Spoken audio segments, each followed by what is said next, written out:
Roger. that they asked for was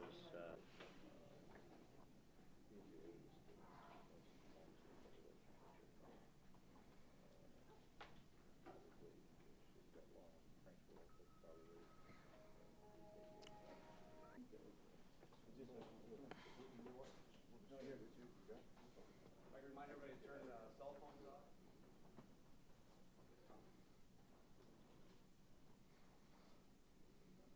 You anticipating, Woody, that there's going to be anybody else that's going to be joining us? CMOS. Are they here? They're in town? They're upstairs. Oh, they're probably trying to get up like that. It may be a while.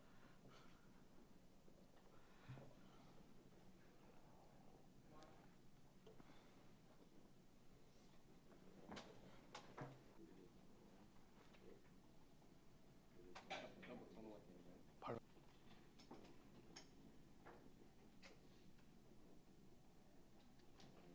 People don't generally come into this room because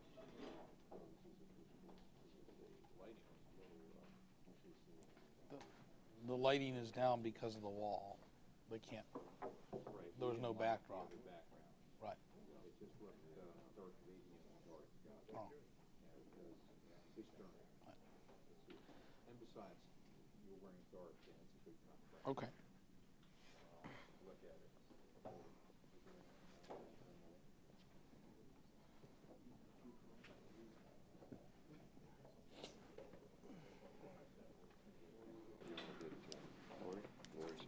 Yeah, I really do. I don't know how we can do that. Put him.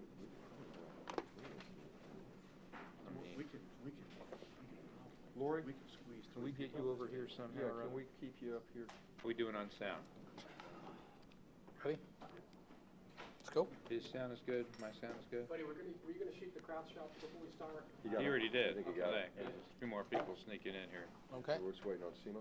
That's Edie Curry and Frank Helston. All right.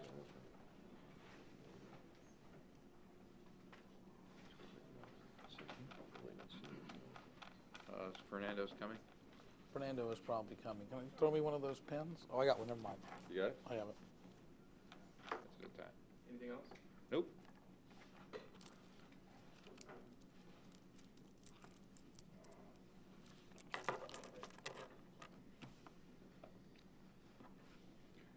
Would you swear the witness, please? Sir, would you raise your right hand and be sworn? Do you solemnly swear that the testimony you're about to give will be the truth, so help you God? I do. Thank you. Good morning, sir. Good morning. Would you please state your name and business address for the record? Frank L. Amodeo, 2875 South Orange Avenue, Suite 500, Orlando, Florida, 32806, Acme Strategy Corporation. And what is your educational background, sir? I have an undergraduate degree in political science from the University of Central Florida and a law degree from Emory University. You attended any other schools? I attended Georgia State University and I was enrolled in a PhD program. The program was not completed. Okay. And what is your occupation or profession, sir? I'm a consultant by any other name. Okay. Did there come a time, sir, when you became aware of an entity known as Professional Benefits Solutions? Yes. And how did that come about? Professional Benefit Solutions was a small Peo Aso business that was trying to either be sold or raise new capital, and I became involved in that process. I got to know their owner, Lori Andre, at the time. This was 2004. What is a PEO ASO business? PEO is a professional employer organization. It is more commonly referred to as employee leasing company. An ASO is an administrative service organization, and it is more commonly known as a payroll processing company. And who's the first person that you met with? Oh, I don't even remember. I met with Lori Andrea eventually. This was actually, I was introduced to Professional Benefit Solutions, and there were 4 or 5 people that day that I met with, and I went to lunch with Lori Andrea and explained a new way of which you coordinate benefits between health insurance and workers' compensation insurance. How did the meeting come about in the first place? I actually don't even remember. It went. What I do know is there was an attempt to buy it by Trafalgar Capital Group, which subsequently was nullified. Do you have any involvement with Trafalgar Capital Group? I own Trafalgar Capital Group, but I didn't operate it. It was an investment company that had 4 or 5 projects, ran itself for about a year, cashed out of its projects, and closed down. Okay. After your first meeting with Lori Andrea, was there any follow-up with respect to your prior meeting where you had a discussion with regard to this PEO/ASO business? Yeah, at some point after Trafalgar was getting out of PBS, the business was back on the market for sale. PBS is Professional Benefit Solutions. And during that period of time, there was another buyer for the company, and that was Presidian Solutions, Inc. So someplace in that process, I told Presidian Solutions, Inc. that Professional Benefit Solution was up for sale, and they eventually orchestrated a purchase of it in January of 2005. What, if any, involvement did you have in that purchase? None. Okay. What, if any, ownership interest did you have in the purchasor? None. Okay. When is the next time that you had any occasion to be involved with Professional Benefit Solutions or any of these entities, sir? Someplace in the spring of 2005, probably March, I got a call from Presidian Solutions saying that the SUTA rate for Professional Benefit Solution was not what it was purported to be. What is a SUTA rate? It's a state unemployment tax. Right, that's one of those acronyms that a lot of people don't understand, including myself. So there's a state tax on wages, and in the industry, the PEO industry, up until last July, it was very common, standard practice, for a PEO to buy another PEO that had a lower SUTA rate, because their SUTA rates go up each year as you get unemployment, and switch their book of business into the new company. Pretty standard practice. But I guess there was some issue with Presidian regarding what that SUTA rate was supposed to have been and what it actually was. I don't even know what the difference was. I basically said, you guys know more about the industry than I do. You should have conducted due diligence or find a way to work it out. now you used the name Presidian. Correct. I understand that there is more than one entity that bears at least the name Presidian as part of its title. Yes. And what Presidian are you talking about? In this case, I was speaking with Presidian Corporation, but I am pretty sure that the entities involved were Presidian Solutions, Inc., which at the time was a wholly owned subsidiary of Presidian Corporations. Okay. And what happened next in your discussions?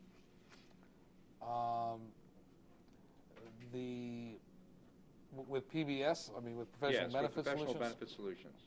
After the March meeting, not much. Someplace in May, I received an email that said everything was okay. It wasn't sent to me. I got copied on it, and I made a phone call to Presidian Corporation's officers and said, look, you got to come down to Orlando. You got to visit with me, because my contract with you has nothing to do with this, and I keep getting calls from every person in your organization on a pretty continuous basis. So I want to give you my final invoice. I want to be done with this. So why don't you guys come down and visit me? And the president and general counsel came down to visit with me and have this discussion. Okay, so before all of this happened, you had a pre-existing contract with Presidian Corporation? Yes. And what was the nature of that contract? I was hired as a consultant to solve a threat to the business, to Presidian Corporation's business. When were you hired? October of 1984. What kind of threat?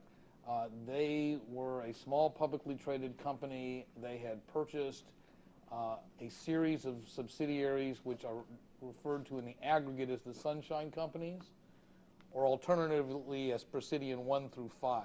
Presidian does promulgate the name a lot here. The Sunshine Companies had a variety of problems, not the least of which was a significant obligation for non-payment of federal employment taxes. They needed to find some way to get out of those obligations, or at least get them away from their publicly traded company. So who contacted you for Presidian Corporation? Originally, it was their chairman, John Burcham. Actually, I was at a meeting with other PEO and staffing companies. Another version of the PEO is a staffing company. And at that meeting, I met a couple of gentlemen who said they had a friend in Detroit who had a PEO that had a problem and might need my services. Then John Burcham, their chairman, or their then chairman, came down to visit me, and this is probably August, early September of 2004. After the meeting with Mr. Burcham, then Mr. Vandenberg, who is their president and CEO, and 2 or 3 of his senior management came to visit me next. Was that your first contract of any kind with Presidian Corporation? That was my first contact with Presidian Corporation, Right. yes. As a result of that contact, what happened? I would eventually get a contract to resolve the Sunshine Company issues. Okay. And what business was Presidian Corporation engaged in as far as you know? None. It's a holding company. It's a publicly traded holding company. Okay. And what did it hold? It owned PEOs, and it owned an insurance company, it owned an ASO processing center, it owned a variety of small businesses which effectively provided back of the house and shared resources to the operating PEOs. Okay.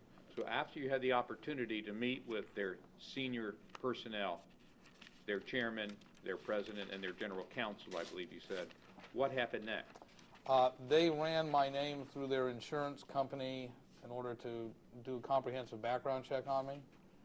And after that, they contacted me for another interview with them and other parties present to see if they would agree to the engagement. And where did that happen? That did happen. And where did that happen? Jupiter, Florida. And when was that?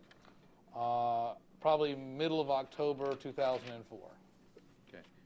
And who was present at that meeting? The members of their board of directors, Jim Byers, Craig Vandenberg, John Burcham, several members of their senior management, Chris O'Connor, Chuck Kirkpatrick, and then I met a variety of other people who weren't actually present at the meeting. Risk Transfer was their insurance agent. They were present at least by phone, and they may have had an agent present, as was a representative of First Commercial Insurance Company, their primary insurance carrier. And what was the purpose of that meeting?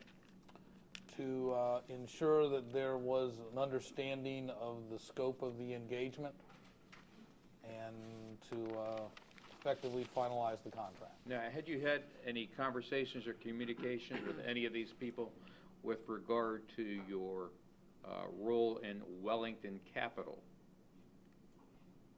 No, not at that time. So what deal was Wellington Capital considering that it never consummated? Wellington didn't have any deal with Presidian at the time. Not in October of 2004. At any time? Nope, wasn't mentioned, didn't know about it.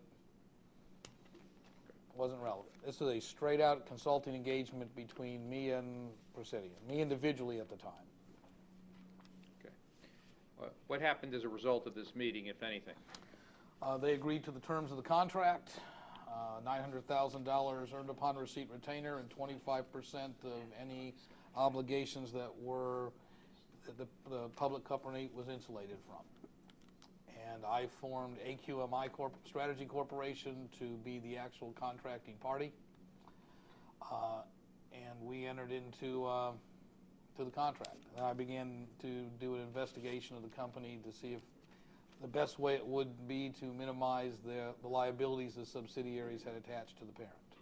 Who owned at the time AQMI? I do. Has the ownership changed from and after that formation of that entity? Nope. Okay. So the scope of your engagement was to deal with some of these issues that you mentioned, some of these potential tax liabilities? It really involved the divestiture of the Sunshine Companies in a form and fashion that the parent company, the two-step removed parent company, would not be liable for the subsidiary obligations. Okay. So they had a concern about that. They did. What did you do next? Took 3 or 4 weeks of investigating. I asked a small consulting firm in Orlando I knew to go down and do a profit improvement survey so I could see where the holes were in the business. And I began to talk to the officers who handled the transactions.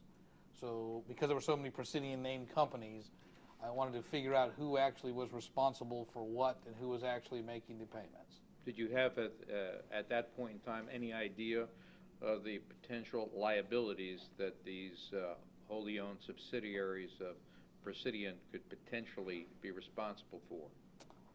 No, my idea at the time was about half of what the actual number would turn out to be in the short run, and about 20% of what it would turn out to be in the long run. Okay. After this 3-week or so investigation, what, if anything, did you do? I discovered that I had 3 different alternatives which would accomplish the same goal. And what were those? One would be to refile all the tax returns that had previously existed because the payments had been misapplied. Second of all would be to proceed with a negotiated installment arrangement, noting that the process by which they were paying their tax obligations was creating artificial liability for them. In other words, if you owe $5 million on day 1 and you suffer the upfront penalties in month 2, you're going to pay a higher percentage than every time in the second month. The first default is a much greater penalty than the second default, because what they were doing in order to make sure their public filings were appropriate, they paid their payroll taxes on the last day in which they weren't in default. What that did is create an ongoing penalty float which kept getting higher and higher. So the penalties were substantially higher than would have been if they simply would have said, we didn't pay in May of 2004 and we paid since then. It would not have been nearly such a burden. And the third answer, and the one that seemed best suited to this circumstance, because in addition to the taxes, the Sunshine Companies were embroiled in a variety of lawsuits, including a few class action suits.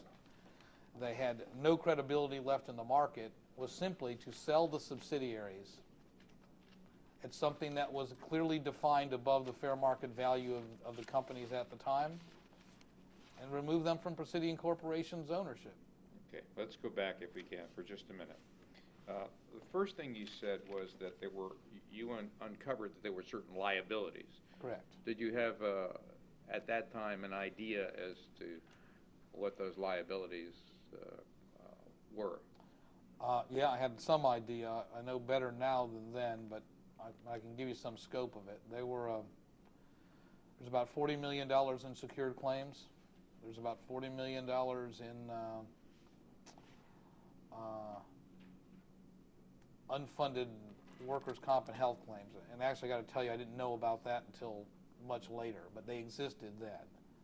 There was a negative float on the workers' comp claims, and there's a couple of reasons for that. So it's not as onerous as it sounds in terms of not being readily visible, but they existed at the time. They had a whole slew of contracts that were very negative contracts. And the best I can tell, they put them in place because they kind of were patchworking solutions to problems over the prior 2 years. Now, you said that after you first got involved, you hired a consulting company to help you analyze the facts and circumstances. Yes. What consulting company was that? It was Matrix Network Orlando. Okay. And were you affiliated or associated with Matrix Network Orlando in any way? No, previously they had worked for me before on another case, and I had referred business to them. So I knew them. And how were they compensated for that engagement? Their engagement was, by the way, directly with Presidian. I didn't participate in those negotiations whatsoever. And they were paid by Presidian directly. Okay. Now, you said that there were a number of things that you uncovered, at least initially. Mm-hmm. And the first thing you mentioned was that payments were misapplied. What did you mean by that? The taxpayers, the payment of the taxes for the Sunshine subsidiaries did not come from the Sunshine companies. They came from non-taxpayers, and so they were applied in an automatic fashion by the service, as opposed to being applied in a voluntary fashion by the payor. Very technical issue, and I'm sure the Presidian people didn't even understand it. But what it really amounted to is the obligation shouldn't have trailed any place but the subsidiary if they simply would have applied it in the right place. So they weren't And applied... the penalties would have been substantially reduced. I They mean, were not applied to the Sunshine Company's tax liability? No, they were, but they were applied to the wrong periods. A non-taxpayer made payments, and the IRS computers applied them in the fashion most favorable to the service and least favorable to the taxpayer. Yeah. As a result of your initial investigation, did you discover whether or not there were any tax liens that had been filed by the Internal Revenue Service? Yeah, there were no tax liens and no assessments. None? None. Okay. You mentioned there was several alternatives presented, and you recommended one of the alternatives. Is that correct? That's correct. And what alternative did you recommend? That they simply sell these Sunshine companies and let somebody else liquidate them and satisfy the obligations. And how did that occur? It did. And how did that come about? I owned Wellington Capital Group, Inc., which is a company in the business of liquidating other enterprises. So I bought it and liquidated it. And when you say you mean Wellington, or you mean... Wellington Capital, which I owned, bought the 5 Sunshine companies and shut them down. What was the purchase price? $500,000. How was it paid? Cash. To whom? Presidian Solutions, To Presidian Solutions. Inc. Were they subsidiaries of Presidian Solutions, Inc.? They were. Okay. And Presidian Solutions, Inc., in turn, was a subsidiary of Presidian Corporation? Correct. Okay. So at the end of the sale, we're left with Presidian Corporation, Correct? which is a publicly traded company. Yes. To your knowledge, does Presidian Corporation have any tax liability to the Internal Revenue Service? No. Not now or ever. And Presidian Solutions, Inc., that was still at the end of this transaction owned by Presidian Corporation? Yes. Did that have any tax liabilities to the Internal Revenue Service? Nope. To your knowledge, is it current in its tax obligations? Yes. Now, why would Wellington Capital pay $500,000 for companies that owed a lot of money to the Internal Revenue Service? Because it was able to liquidate assets and pay off claims in excess of the $500,000, which it did. The IRS refunded about $700,000 to a couple of the Sunshine companies, and there were several lawsuits which were settled during the process. And on balance, there's a couple $100,000 in profit from a little less than that from the transaction. Now, what business is Presidian Corporation in today, to your knowledge, sir? None. Still a public company? Still a public company. Is it listed, delisted, traded, not traded? It is delisted but traded. It's traded, and I don't even think it's called over the counter anymore. It's traded. You can buy the shares. It is registered, but it's not on any exchange. And what is the status, to your knowledge, of Presidian Solutions, Inc.? Presidian Solutions, Inc. is now owned by Wellington Capital Group, Inc. in the subsequent transaction, and it's doing fine. What does it do? It's an investment company. What does it invest in? Various types of real estate projects where it holds interest in the developments. Okay. Does it have any tax liabilities of any kind? Nope. Okay. Now, you paid $500,000 for the various Sunshine companies. Correct. How many companies was that? 5, Florida companies? all Florida. All C Corps? Yes. Okay. And you were able to resolve the litigation that Yes. was out there? And you said you were able to get some refunds from the Internal Revenue Service. That is correct. And how did that come about? The IRS is consistent with the legal opinions I had on analyzing the circumstances. They have siloed the obligations of each entity. So where one of the sunshine companies did not have a tax liability, they did not attach it to the sister. Even though the sister was out there and under lien, and during this time I'm talking to them on a weekly basis.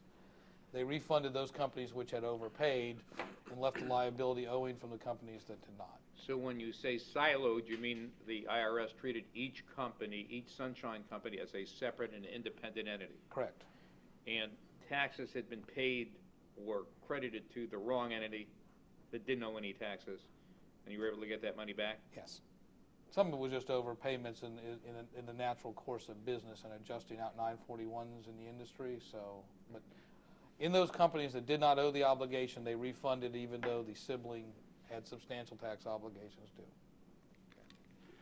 How long did it take you to resolve the pending litigation that was out there? Till June of 2006. What kind of litigation was there that was resolved?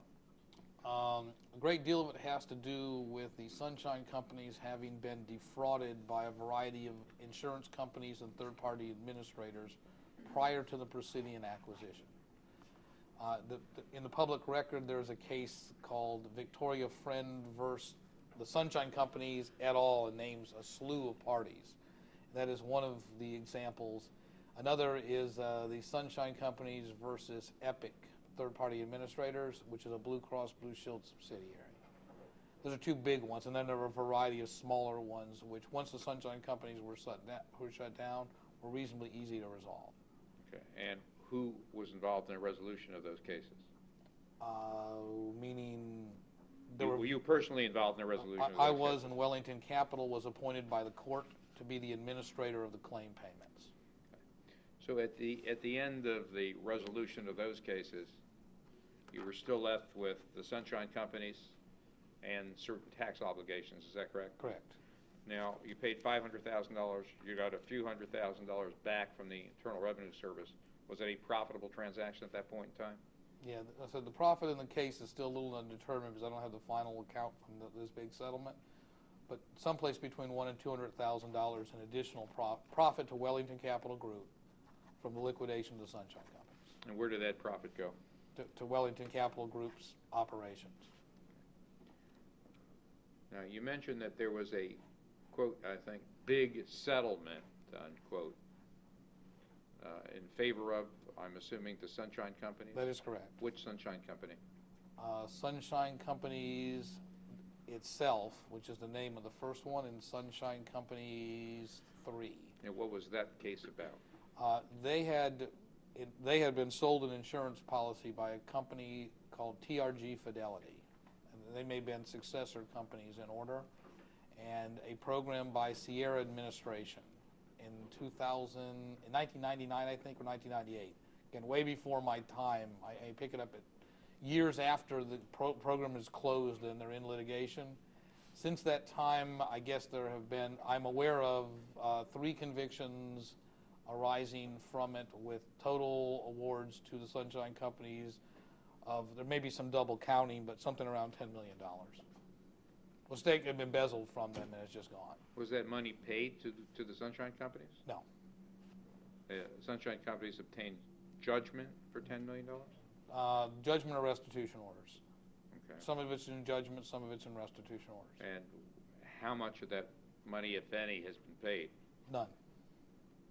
And who are the judgments against? Steve Edwards, I don't know the 2 names of the people here in Florida, TRG Products, Sierra Administrators, and Fidelity Insurance Company. Now, when you say that there were arrests, indictments, by whom were the people who were arrested or indicted employed by? I don't know. Nothing to do with this, any of the companies that I was associated with or the Sunshine Companies themselves. Okay, so this was the other side of the lawsuit that had criminal problems. That is correct. What are the prospects of collection of either the restitution orders or the judgment? There have been some discussions with the parties here in Florida about taking a discount and a lump sum payment in lieu of the restitution. There are a couple of cases that are still pending that one of the individuals is known to be a high roller, goes up, goes down. He was in a coma and apparently has come out of it and is tooling around right now, so we're tracking him. I would say there is a chance that there'll be a small percentage recovery. And to whom would that recovery go? The Internal Revenue Service. Well, to whom is that recovery owed? The sunshine companies. They're held in aggregate at the moment. The way the judgments and the restitution came down, I guess nobody thought to make them distinct and specific, but I told the service in my meeting already that should we get collections from them, we have enough money to pursue collections already in the kitty. We'll use that for cost, and whatever recoveries there are, we'll throw into the payment plan. So the money, we'll strike that. When you say we have enough money in the kitty, who's we? Wellington Capital Group has enough money in the kitty to pursue several collection actions that are outstanding on behalf of the Sunshine Companies and Presidian Solutions. And how would Wellington Capital be compensated for that? Time and expense. Okay. Now, you've been talking about tax obligations. Correct. To the Sunshine Companies. Have you been able to make a determination as to the type of tax obligations that are out there and are purportedly owed to the Internal Revenue Service? I have a final assessment from the Internal Revenue Service based upon documents which we agree reflect the findings of their longstanding investigation and are consistent with the information available to us. So subject to reapplying those payments within the statutory amendment period, we understand that the breakdown of the number. As to the Sunshine Companies, it's somewhere around between $52 and $56 million, including penalties and interest. For the non-payment of 941 taxes, both the employer excise tax and the withholding portion from the employees. Okay, what are 941 taxes? Employment taxes. Okay. Are there any other taxes owed to anyone other than the Internal Revenue Service? We have begun to get some very small ruminations from some state and counties about unpaid taxes relating to them. Their number is insignificant compared to this. I would say less than $1 million. $1 million would be vastly more than is owed, and most of them are just, after such a long period of time, are just writing it off, and we're not even bothering to go back and reprocess it. But there have been one or two cases where there's been a $1,200 obligation owed or an $1,800 obligation owed, and generally from the non-liened companies, I have just paid those when they've arisen. Okay, so are there any tax liens of any kind from any taxing authority that are out there relative to the Sunshine Companies or any of them? The IRS has tax liens now in place for the agreed-upon assessment.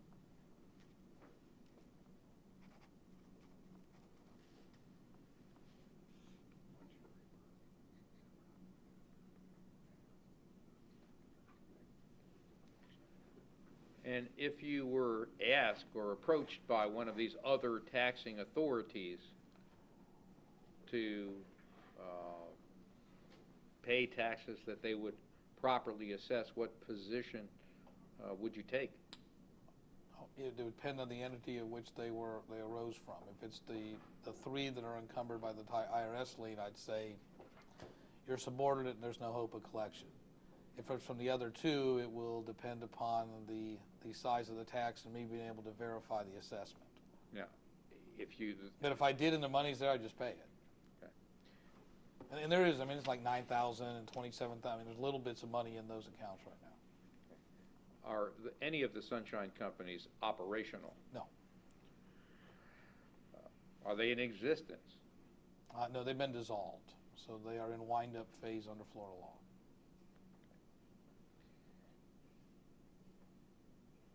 You've mentioned on a couple of occasions meetings with the Internal Revenue Service. Yes. Have you had more than one meeting with the Internal Revenue Service relative to this Sunshine Company tax liability? Yes. And when was the first such meeting that you had? Late January or early February 2005. And what was the subject matter of that meeting? We informed them of the coming liability from the Sunshine Company and other Presidian subsidiaries. Did you ask for the meeting, or did the Internal Revenue Service ask for the meeting? We did. And what transpired at the meeting? We discussed other cases that I have with the IRS, and we pre-staged this case. The IRS asked us if, as a matter of convenience, that we would switch the headquarters of the company to a mailbox within the zip code. This way, the case would automatically be routed to their office in South Florida. Now, you said other tax cases. I have you other been clients. involved in other issues with the Internal Revenue Service before? I have other clients. As a result of those other client issues with the Internal Revenue Service, have you caused those other companies or facilitated the payment of taxes by those other companies to the Internal Revenue Service? Yes, in the 3 other cases, I was able to get the IRS paid the obligations that they were owed within 14 months of closure. Now, what's the magnitude of the obligations we're talking about in those other cases? Mid and high 6 figures, under $1 million. And what Still significant numbers, but nothing like this. This was a big case. What percentage of the tax liability was paid in those other cases? Between 66 and 100%. Okay. And was the Internal Revenue Service, to your knowledge, pleased with the results of those other cases? Yes. In fact, in one case, they agreed that they would place their liens anyway. If they collected, they'd subrogate their collections to me. That remains in place today.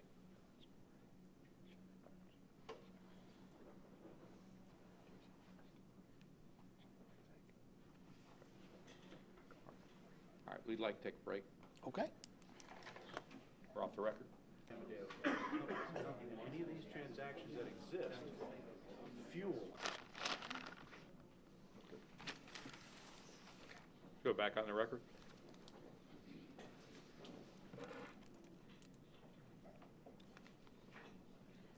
Mr. Amodeo, you've indicated in your testimony that Wellington Capital purchased the Sunshine Companies. Is that correct? Correct. And I believe you said the purchase price was some $500,000. Yes. And did you buy assets, or did you buy, and when I say you, I mean Wellington, or buy stock? Stock. Well, why would you buy stock of a company with a tax liability of approximately $50 million? How can that ever be a profitable transaction? Because the IRS behaved consistent with the statute. And some of the companies owed tax, and some didn't. The ones that owed the tax, there wasn't any profit in. The ones that didn't, there was, but it was a package deal. Well, I understand that, but $50 million is a lot of money. The Sunshine Companies didn't have any assets. It's the nature of this business. The assets are ephemeral. They're the contracts. They're no more than 1 year in length, and they can be terminated on 30 days' notice. So there really wasn't, at least initially, it didn't appear there were any assets in the Sunshine Companies. Then we discovered there was an asset after I'd acquired it and shut it down. There were $12 million of deposits with an insurance company that were supporting workers' comp claims. So you couldn't touch them. They're restricted, but they existed. And so that was the real asset of it. That was kind of a plus. I didn't know it was there, but it was in the companies that were encumbered by the then existing tax levies, because I told the IRS about the debts. They'd placed their levies in place. And so I converted it into a note and sent it to the IRS as belonging to them underneath the lien. Well, how much of a note did you convert it into? $12,245,000 and change. From whom to whom? It was from Paradigm, which was one of the Presidian Solutions subsidiaries, a sister to the Sunshine Companies, to the Sunshine Companies. The reason for that is the insurance company had cross-collateralized all the deposits. So they wouldn't have to repay these deposits for as much as 5 years, or until Paradigm had paid off all of its claims and closed down for a certain period of time. So the insurance company was now going to keep the Sunshine assets and protect its position in Paradigm, even though they were separate. They were cross-collateralized by their contracts. So I had to convert it to a note. that would properly reflect the day in which the insurance company would release the collateral. What did Paradigm have to do with the Sunshine Companies? It was a sister, a different PEO. Well, Nothing. who controlled Paradigm? Presidian Solutions, Inc. And who controlled Presidian Solutions, Inc.? Craig Vanderberg. And that entity signed a note Yes, to the Sunshine Companies? yes. Did that entity have any assets? It had business, so its contracts were its assets. So yes, And how was the amount of that note determined? they had an audit conducted by a firm called UHY. It's apparently a big firm in the Midwest, and they're the ones that determine the actual amount. And how was Paradigm indebted to the Sunshine Companies? Because it was using their deposit for future insurance or historical insurance obligations. Was that pursuant to any written agreement? Yes, And this promissory note was executed, correct? delivered? Yes. And what did the Sunshine Companies do with that promissory note? It told the Internal Revenue Service that an asset had been discovered of substantial size and sent a copy of the note to the service.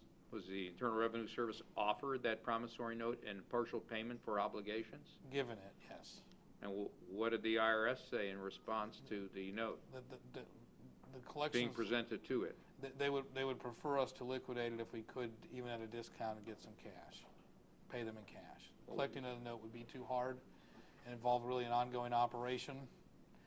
And so we would then, if we could find somebody who'd be willing to buy it, they would rather have the cash than the note. Was this note actually forwarded to the IRS? Yes.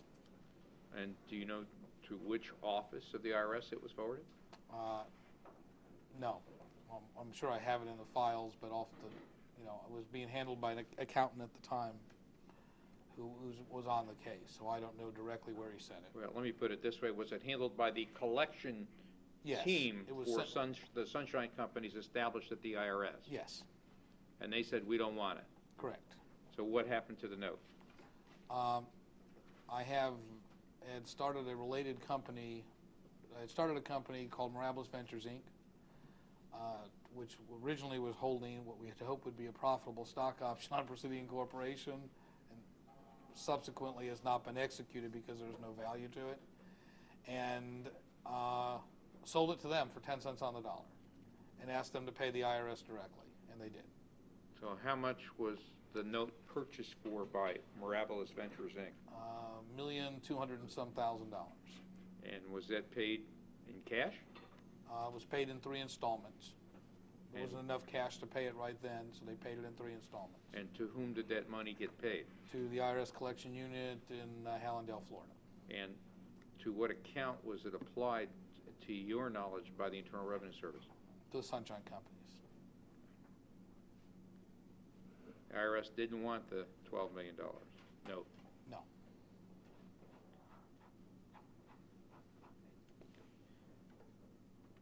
Now, you bought a company, or I should say Trafalgar, Wellington Capital, purchased a company that had substantial tax liabilities.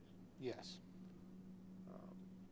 Were you concerned as to how a company or companies got themselves in that position? No. It was irrelevant. They were no longer operating in business. Each company was a separate taxpayer, had filed its returns, and had its liabilities and its assets attached to itself. Well, did you ever make an investigation to determine who the responsible parties were that were in charge of these companies when these liabilities accrued? Yes. In fact, I identified for the Internal Revenue Service in a written memo who the officers were during each quarter in which the tax liabilities accrued, who the directors were, who the shareholders were, but the issue they wanted most is who was signing on the check accounts, and we gave them that information too. Okay. Did you determine who was signing on the checking accounts for the Sunshine Companies? Yes. And who was that? Mr. Vandenberg. Now, are you familiar with the term responsible party or responsible person? Yes. What is your understanding in terms of the IRS's interpretation of what a responsible person or responsible party is relative to a tax obligation. The person who collects the money and has a duty to pay it over, and the ability to pay it over. Do you know where the money came from that resulted in this large indebtedness to the Internal Revenue Service? Well, Customers, I guess. Sunshine Companies was a PEO? It's from it's from calculation of taxes owed on the employee wages. So the Sunshine Companies collected money from its customers? Correct. And in the collections, they were supposed to collect and then remit money to the Internal Revenue Service for payment of taxes? Yes. Did they collect money from their customers? Yes. Did they remit the portion of the money that they were supposed to remit to the Internal Revenue Service for taxes?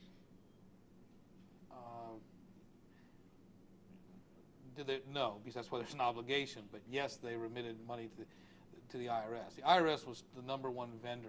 It's the number one payee from Sunshine Companies. I mean, they paid hundreds of millions of dollars in taxes. They just didn't collect enough money. I mean, I understand now part of what caused the problem, but I didn't care about it then. I only care about it now, looking back, that the Sunshine Companies themselves had adopted a policy of bundled pricing. They simply undercharging. It's a simple calculation. It doesn't take a lot of investigation even to go back. You look at the 940. You look at the tax returns that are filed. You compare them with all the W-2s.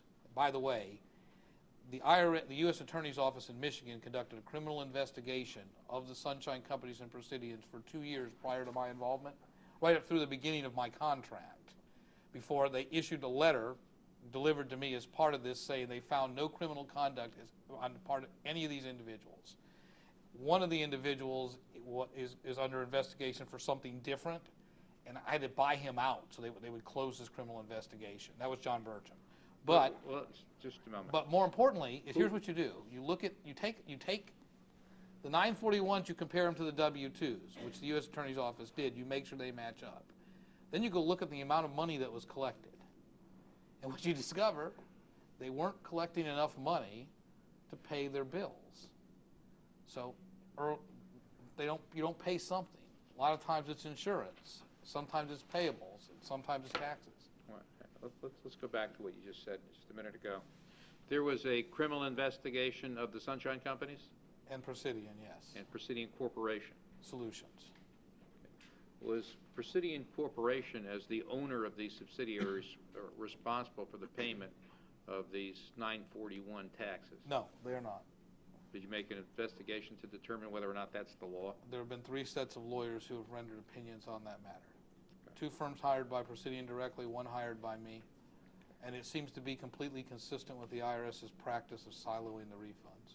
Was there any concern that there would be any additional liability by the purchasor of the Sunshine Companies for these outstanding tax obligations? No, operations ceased prior to the purchase. Okay. Yeah.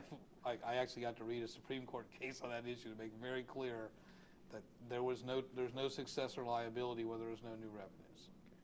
Now, you said as a result of this investigation, there was no criminal action, no criminal activity determined, but that one of the people being investigated was being pursued for some other reason. Which I don't know what that's about. And they weren't going to tell me. What they were willing to do is say that if Mr. Burcham was no longer involved with Presidian, then we will send you a formal letter closing the investigation with a finding that there was no inappropriate conduct. And I have that letter, and that was part of my continuing on later with the case, is receiving that documentation. Well, you made some comment about buying him out of a criminal prosecution. What did you mean by that? Buying John Burcham out of Presidian allowed the U.S. Attorney's Office in Detroit to close the investigation against Presidian. Okay. So you bought the stock of Mr. Burcham? Mirabilis Ventures did. Okay. As a result of the purchase by Mirabilis Ventures of Mr. Burcham's stock, what impact, if any, did that have on the criminal investigation that was ongoing? It was formally closed in writing, which was absolutely essential to maintaining any chance of going concern value. As long as those rumors were out there, the customers were beginning to get concerned and they were fleeing. What rumors? Rumors that Presidian was going to be closed down because of some event or another. Presidian Corporation. Presidian Solutions. Let's try to be precise in our names. Okay. Now, what did Mirabilis Ventures, Inc. buy? The stock of Mr. Burcham in what? In Presidian Corporation, the publicly traded entity. Okay. How did that help with Presidian Solutions? Because regardless of the legal distinctions that we're seeing today in the market, people were bunching these all together. Putting all these things with the same name was just a horrendous idea. I mean, these guys thought they were marketing whizzes, and this was a branding thing. It was just stupid, because everything got mixed up, and it shouldn't have been. But in the common world, and the customers and the industry, they're all mixed together. Who negotiated the purchase for Mirabilis Ventures, Inc. of the stock of Mr. Burcham in Presidian Corporation? I did. Okay. And what interest, if any, do you have in Mirabilis Ventures, Inc.? I hold about a little under 1%. Were you an officer or director of Mirabilis Ventures, Inc.? No. Why did Mirabilis Ventures, Inc., to your knowledge, purchase Mr. Burcham's stock? Because Presidian Solutions, Inc. guaranteed that whatever to hold them harmless against any losses in the investment. What assets did Presidian Solutions, Inc. have? At the time, they had about $770 million in annual revenue, which, according to their officers and their pro formas, would have been profitable to about $20 million a year. And how much was Mr. Burcham paid?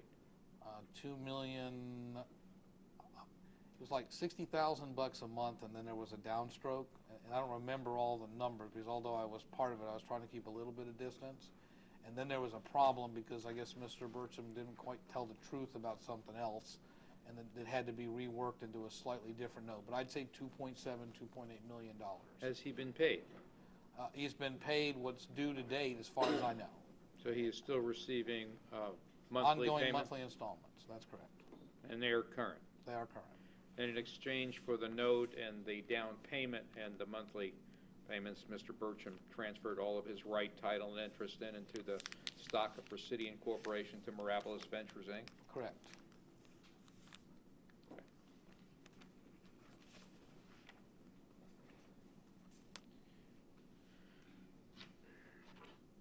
What's the source of the funds that Mirabilis Ventures, Inc. utilized to purchase Mr. Burcham's interest in Presidian Corporation? The original downstroke money I contributed to Mirabilis Ventures, Inc. for them to make this transaction work.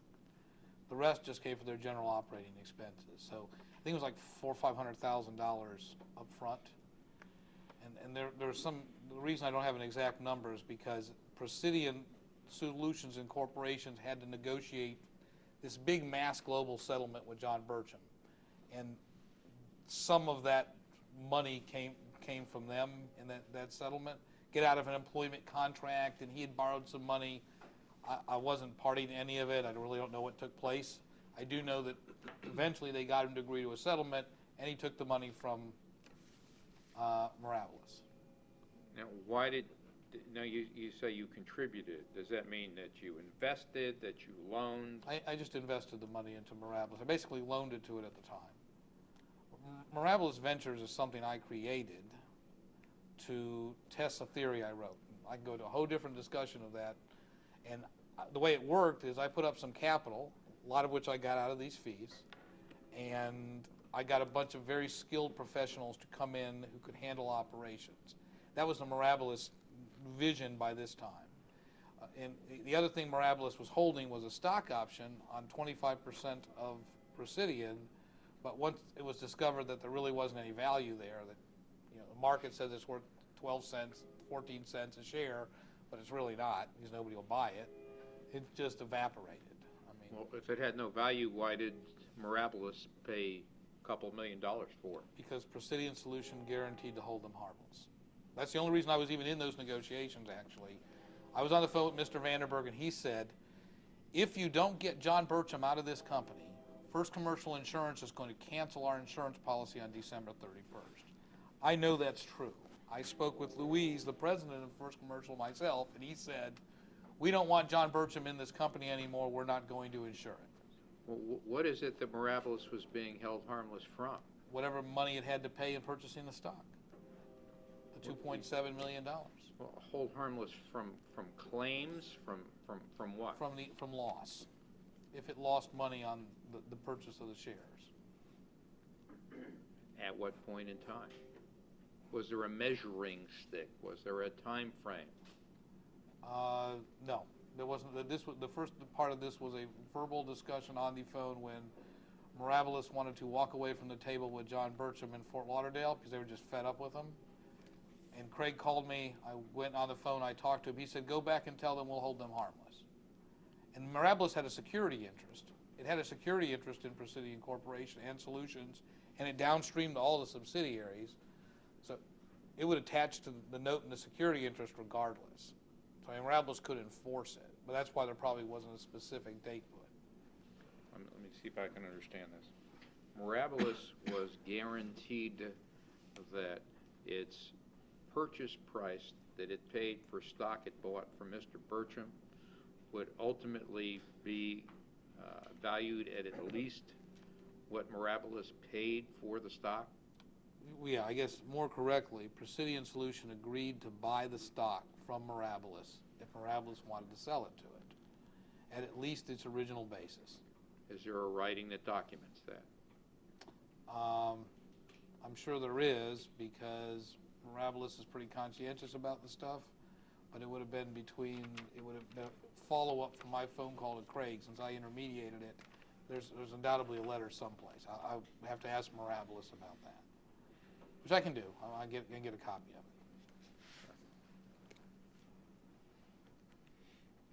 it. Now, you've mentioned that there was a criminal investigation. Yes. Are you familiar with what a CID investigation is? Yes. What is CID?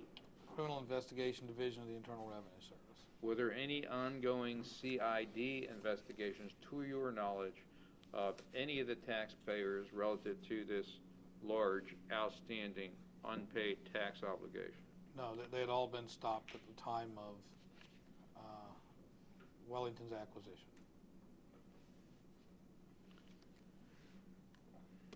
Now, from and after the time that you purchased this strike act, from and after the time that the Sunshine Companies were sold and acquired by an entity in which you have an interest, did the Sunshine Companies conduct any further business? No, other than the liquidation of its assets, marshaling of its assets, and the payment of debts. Were there any further tax obligations that were incurred by the Sunshine Companies from and after the time of their sale and purchase? No.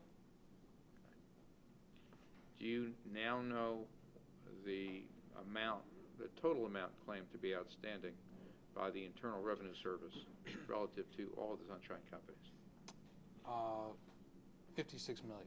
Does that include interest and penalties? It does. And where did you get the $56 million number from? The IRS's senior collection officer faxed it to me when they completed the assessment. And when was that?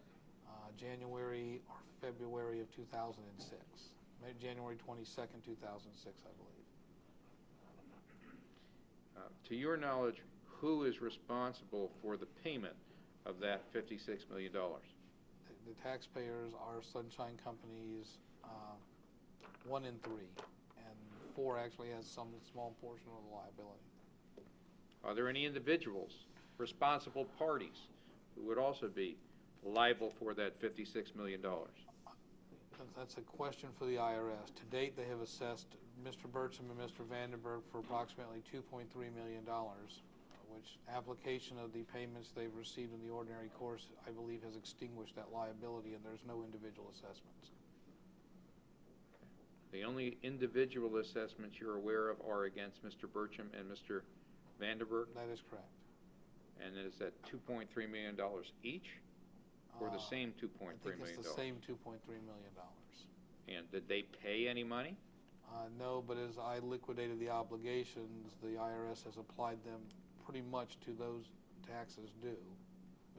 The note payment from Paradigm went to the IRS, and they kind of applied it to those payments.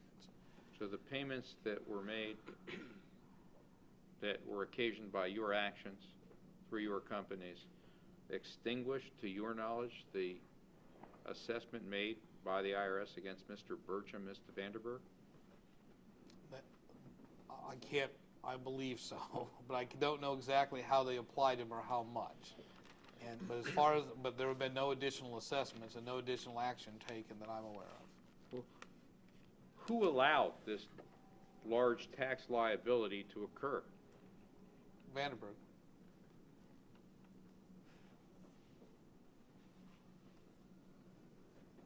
What does he do now? He is still president of the publicly traded company. He is still an officer of two of the operating subsidiaries, and they're no longer operating, but he's still there. His main function from... Well, let's identify the specific companies with which he's affiliated or associated. Presidian Corporation. Well, what office does he hold there? President, CEO. What other offices does he hold? Let's strike that. Is he a director as well? Yes. What else? Presidian Solutions, Inc.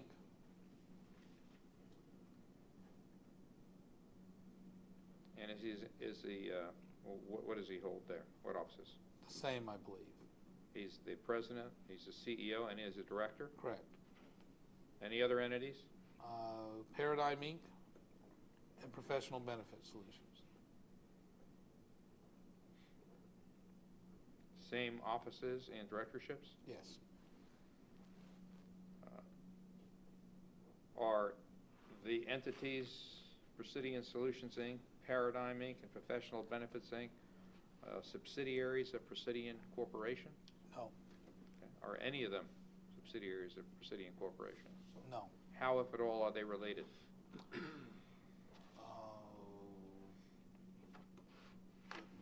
Solutions is the parent of Paradigm and PBS, and they're unrelated to Presidian corporations. Okay. So Paradigm, Inc. and Professional Benefits, Inc. are wholly owned subsidiaries of Solutions. Presidian Solutions, Inc.? Correct. Do you directly or indirectly have any ownership interest in Presidian Solutions, Inc., Paradigm, Inc., or Professional Benefits? As of July 28th, 2005, subject to certain contingencies, Wellington Capital Group, Inc. owns Presidian Solutions.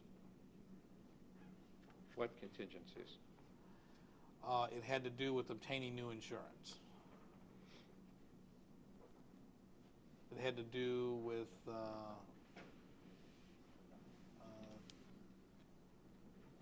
there's a materiality provision in the agreement which deals with full and complete disclosure, which would allow the agreement to be unwound should there be a material misrepresentation or omission. What did Wellington pay for these entities? $100,000. Each? No, just total.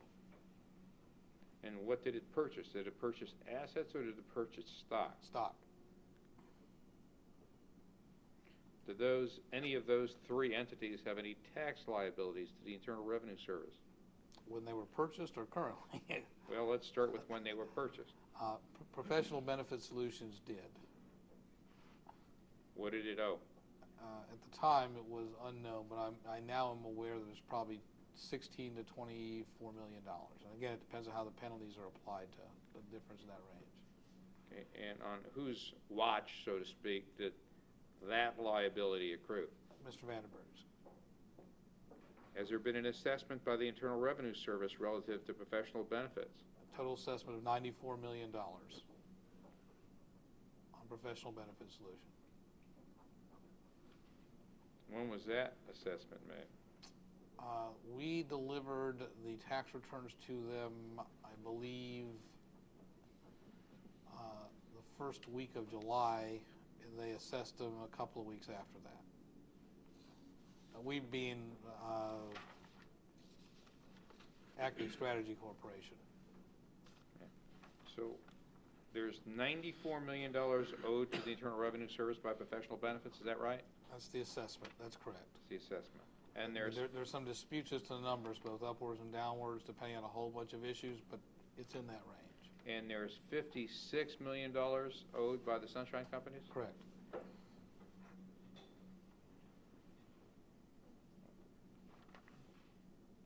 That's a total of $150 million of indebtedness? Yes. That's been assessed by the Internal Revenue Service? Correct. And who owns those companies now? Wellington Capital Group owns Presidian Solutions, which owns the taxpayers. Why would Wellington Capital Group buy a company with $94 million in tax liabilities? It's a different issue than that. Wellington Capital Group bought Presidian Solution that had $300 million in obligations outstanding against it. Okay. Why would Wellington Capital buy a company with $300 million in obligations? There were two really good reasons. Number one is that Wellington Capital Group, as me, if you will, thought we could reorganize this business and make it profitable enough to pay off all the debt and make a big profit. To pay off $300 million and still make money? Yes. And operate? And operate. And the second reason, which was maybe the more imminent reason at the time, is this occurred on a very short window. First Commercial Insurance Corporation essentially decided to non-renew the insurance policy for Presidian Solutions, Inc. Well, how many employees? That Presidian Solutions, Inc. was the PEO? Was the parent of the PEOs. Okay. It had the insurance program. That's why it's significant in these transactions. And how many employees did it, through the subsidiaries, have? At the time, about 28,000. And when you say at the time, at what time? July of 2005. And what events, if any, happened in July of 2005? I had mentioned before that I'd asked the owners to come down and see me, or the officers, because I was tired of getting dragged into all kinds of little disputes that really were outside the scope of Acme's original contract. The same officers we discussed before? Jim Byers was with Mr. Vandenberg. Jim Byers was general counsel. Mr. Burcham was no longer in the company. So we're talking about you This is May of 2005. Okay. So you are now doing business with, on a regular basis, two individuals who ran up $350 million worth of liabilities. No, actually what I just said is I just called them down to tell them that my contract was done to please stop bothering me. Okay. So I was finished. Here's my final invoice.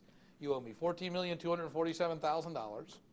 You have paid me 10. Pay me the difference, and I'm happy. Please tell the people to stop calling me. Let's stop right there. How did they? Who is they, and who owed you $14 million? Presidian Corporation and Presidian Solutions, Inc. owed me $14 million for divesting them of the Sunshine Companies. Was there an agreement in place pursuant to which you would be paid $14 million? Yes. And how was that determined? October 2004. That's when I had the board of directors get together, because I wanted to make sure that was, once I approved, it was based upon the amount of liabilities that would no longer attach to Presidian Corporation. You already told us, though, that the liabilities don't flow up from the subsidiaries to the corporation. Correct. They didn't know that? Nope. Nor did I had a meeting with their lawyers, and the individual officers hired lawyers. They hired a group out of New York, one of the AV-rated Wall Street group. They came in, they had this phone conference with me before we executed on the strategy. They said, that we had to pay this retainer like $15,000 to get this legal opinion from this firm, and then they had a couple of hours of phone interview with me. After about 10 or 15 minutes, the lawyer on the other side said, "You should do what he says, but we need to talk for another hour so we can burn up the retainer." They just had missed it. I mean, the Presidian didn't know what to do, their auditors didn't know what to do, their directors, and they didn't know the solution. To your knowledge, at the time you got involved as a consultant, Presidian Corporation had been advised that it was responsible for the tax liabilities incurred at the subsidiary level? That's what they told me, Who's they? the officers of Presidian Corporation. Weren't you concerned about them? What about them? I made them a promise. I told them I would certainly find a way to mitigate the damages to the business. I didn't know how much. I got a contingency, and I would do my best to resolve the situation favorably to everyone. But Mr. Amodeo, these are guys who ran a business resulting in liability of hundreds of millions of dollars. Well, I really wasn't aware of that at the time, but it was a lesser liability with a clearly defined explanation. Well, how big a liability did you think it was? When I got started, I thought it was between $15 and $20 million. Okay. That's still a big number. Right, but I knew of the embezzlement and the claims they paid out in the healthcare case, and I also knew they had overpaid for the purchase of the business. They paid it on too short a note. Well, okay. So you didn't have any concerns about their ability to run a business? I certainly had some concerns about their ability to run a business, not at the beginning. At the beginning, I kind of took it at face value, was very focused on it. By the time I got to May, when I realized that they had a whole slew of other problems that were now bubbling up after the taxes disappear, I had pretty grave concerns about them running a business. Okay. Now, you said that you had a fee of $14 million? Correct. When was that negotiated? October 2004. How was that fee determined? Based upon the total liabilities of the Sunshine Companies. Based on it how? I got 25% of whatever liabilities Presidian Corporation did not have to pay. So merely by separating the Sunshine Companies from Presidian, and Presidian therefore avoiding what they thought was liability for the payment of those taxes, you were to be compensated for 25% of the potential liability that they would have had their lawyer's advice been correct. Is that what you're saying? I guess, yes, that's what I said, but I also had to deal with the multitude of problems in closing these businesses down. Remember, the last lawsuit only gets finished in 2006. We've had to administer hundreds and hundreds of health claims, a dozen lawsuits, and go through so the solution is the fee was based upon the success, but the amount of effort and time that went into it was considerable over 2 years period of time. Okay. Who is we? You said we had to administer. Acme Strategy Corporation and the consultants and advisors that Acme periodically hired through the process. And we've spent hundreds of thousands of dollars in legal fees ourselves dealing with all this litigation that's out there. So although it sounds like it was a magic trick from one event, there was much more to that engagement. It was the winding down of 5 companies that did over $3 billion in sales in the 2 years prior to our involvement, or 3 years prior to our involvement. So there was a lot of work to do to close those businesses. It was not just the tax saving. That was just the measure by which the fee was determined. Okay. Now, Presidian Corporation was no longer active at this time? Presidian Corporation owned Presidian Solutions at that time, but that's all it did. It didn't have any business going on. Why would Mirabilis have any interest in buying stock in that company that wasn't really doing anything and wasn't making any money? They didn't. And why did they buy Mr. Bertram's stock? Because they were guaranteed to get repaid. If it went up, great. If it didn't, they at least broke even. Why do it to begin with? I asked them to. They did it as consideration because I knew that if Mr. Bertram remained inside these companies as an owner, then they might not have been around long enough to even pay me my fees. He had a very negative impact on the industry at the time. What impact on the industry has Mr. Vandenberg had? I'll tell you, was real negative. There are a lot of people out there that wouldn't want to deal with him, and I've experienced some of that as I went through the reorganization of PBS. But there are some circles which seem to like him. I mean, he's worked hard in the last year to kind of rehabilitate himself and help make sure this tax debt gets paid. And I'm sure he has a definite personal interest in making sure it gets paid so he doesn't get responsible for it. But he has been on that path for 12 months. Could he still be assessed by the Internal Revenue Service for additional taxes? Yes. In fact, he signed an affidavit admitting he was the sole responsible party, and it's been given to the IRS. When was that? July.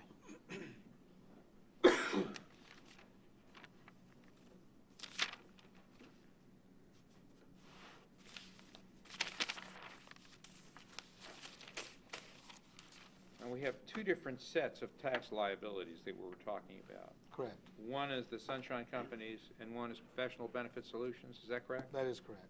Okay. Are they being administered separately by the Internal Revenue Service, or are they being administered together? They're being handled separately and administered together. They're being administered together really because we brought this to their attention, and they have it all with the same unit.